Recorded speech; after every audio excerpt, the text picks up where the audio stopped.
ಮುತ್ತಿದಾಗ ಚೇರಾಗಡಿ ಮುತ್ತಿದಾಗ ಕುಂದ ಕನ್ನಡದ ಕಪ್ಪು ಮಣ್ಣಿನವನು.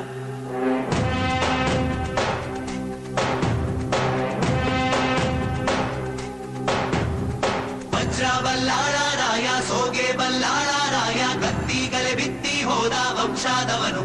ಈ ಸೀಮೆಗೆ ಶಿವ ನೀಡಿದ ವರವೋ, ಈ ಊರಿಗೆ ಇವಾಲದ ಮರವೋ. ಮೂರು ಸುತ್ತಿನ ಕ್ವಾಟೆ ಗಸ್ತಿಗೆ ನಿಂತ ಗರಡಿ ಮನೆ ನಾಯಕ. 6,000 ದಂಡು ಬಂದರು